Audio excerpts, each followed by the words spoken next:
aux yeux tout noirs, avec une belle barbe, une belle gueule, vous savez, vraiment le gars qui en jette. Et avec lui, on n'a fait que des conneries. Et à ce moment-là, j'étais un dealer qui possédait pas mal de clients. Enfin, possédait, c'est pas vraiment ça. Les clients m'aimaient bien, donc ils venaient chez moi parce qu'elle était bonne. Et à un moment, cet Afghan, il a rencontré une personne qui vendait moins cher. Et donc, il m'a proposé d'aller acheter, vu que j'avais beaucoup d'argent, parce que je venais de mettre une carotte, ouais, avec une gazeuse, bim bim dans les yeux. Et on a été à ce rendez-vous. Et là, j'ai vu, déjà, le dealer, il n'était pas tout seul. Vous voyez? Il était accompagné d'un gars plus baraque que moi. Déjà, moi, je suis svelte, je suis, comment dire, vraiment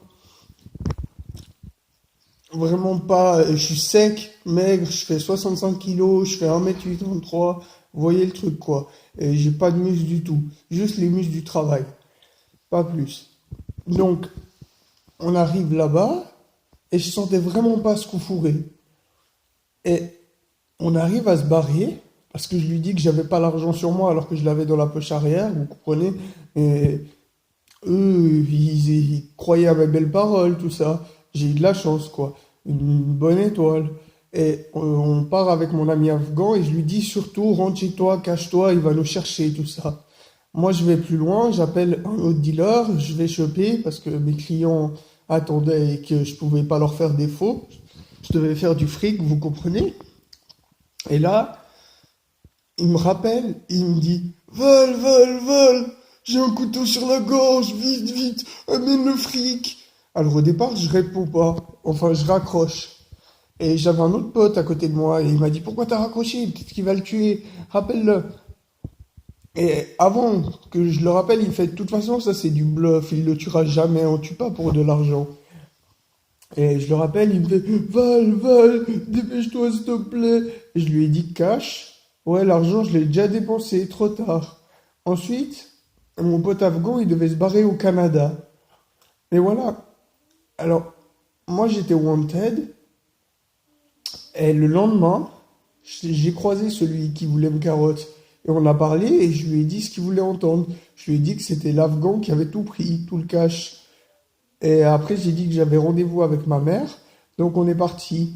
Moi et mon pote Baïsal. Après ça, tout a commencé à tourner à l'envers. Mon pote afghan, il s'est fait refouler. Il pouvait pas rentrer parce que au Canada à cause de son passeport diplomatique. Donc il est retourné en Suisse, mais il me l'a pas tout de suite dit. Et quand il m'a dit, bah j'ai dû lui dire la vérité, lui dire que j'avais utilisé le fait qu'il soit pas là pour me couvrir. Et ça l'a énervé. Ensuite, il l'a recroisé plusieurs fois, il se faisait détruire sa veste, tout ça. Mais il avait quelques bleus, des trucs comme ça. Il m'en voulait, si vous vouliez. Alors que moi, j'avais fait juste ce qu'il fallait pour sauver ma vie, vous comprenez? Et après, j'allais pas bien. Donc un soir, je voulais monter sur Savigny, rejoindre un autre pote, Big Dreams. Et j'avais une taille, j'avais de la weed, on avait de quoi se péter la tête. Et tout d'un coup, ça sonne à la porte d'entrée. Ça, c'était inhabituel. Je me retourne, je rentre dans ma chambre, je vois les stores baisser. Deuxième piège. Et là, je vois les flics débarquer dans ma chambre. J'ai juste eu le temps de planquer mon argent sans qu'ils le voient. Ils m'ont menotté devant mon petit frère, mes deux petits frères et ma mère. Quand j'ai vu leur regard, si vous saviez la honte que j'avais, j'étais tellement en colère. Ah, aucun sentiment, tout ça. Donc, je suis arrivé à l'hosto et direct, ils avaient peur que je m'échappe. Parce que j'étais quand même tenace. Ils m'ont donné les médicaments. Ensuite, ils m'ont mis à Azur. Azur, c'est l'étage en dessous où je suis actuellement. Donc, je suis arrivé là-bas et tout a commencé à tourner noir. J'ai passé Noël, Nouvel An, mon anniversaire enfermé. Et mon meilleur pote, Baïsal, celui qui traînait tout le temps avec moi, il est venu me voir Et moi, je me suis énervé contre Big Dreams. Et il a choisi son camp, il a choisi de partir avec Big Dreams. Alors il m'a laissé tout seul. Au final, c'est un pote à l'Afghan, Yahya, qui est venu me voir. Il venait comme ça, tout le monde l'avait lâché, donc il venait me voir. Et je vous jure, c'était un vrai bonheur de le voir. Il me faisait fumer, de la beuh, tout ça. Puis moi, pendant ce temps, j'écrivais du rap parce que je pensais que j'allais percer dans le rap, vous comprenez? Et le temps passait, tout ça, et vint le jour où mon anniversaire. Ma meilleure amie, elle est venue. C'était la plus belle chose qui me soit arrivée. Je vous jure, j'étais tellement heureux ce jour-là. Elle m'avait fait un gâteau tellement bon. Moi qui aimais pas les gâteaux au chocolat, et ben là, je l'ai savouré, je vous jure.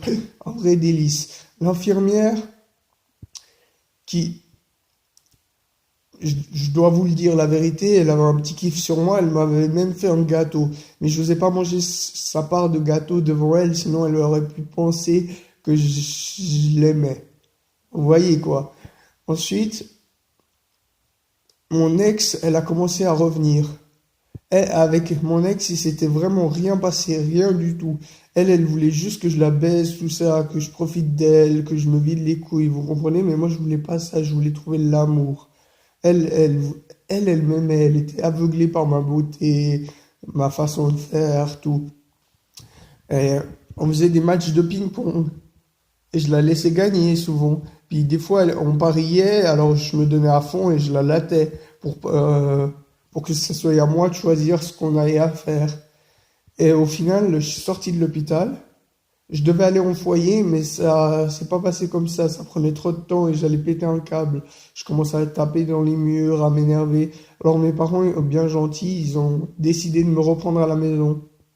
Ensuite, là, il y avait l'anniversaire de ma meilleure pote. Et là, juste avant ça, mon ex, on s'est vu une fois et elle m'a dit, alors c'est non, jamais tu voudras de moi. Et je lui ai dit, oui, c'est ça. T'as raison, jamais je voudrais de toi. Et j'étais sur un banc avec l'Afghan, Yaria et moi. On buvait des bières, on fumait des joints comme d'habitude, alors que j'avais un neuroleptique, donc ça me shootait vraiment. Et par hasard, j'ai regardé le téléphone à Yaria et j'ai vu des messages de mon ex. Et là, comme n'importe quel de quelqu'un de normal, j'aurais dû lui sauter à la gorge, lui défoncer sa tête, l'exploser, quoi. Mais non, j'ai rien fait. Et alors, mon ex et Yaria se sont mis ensemble.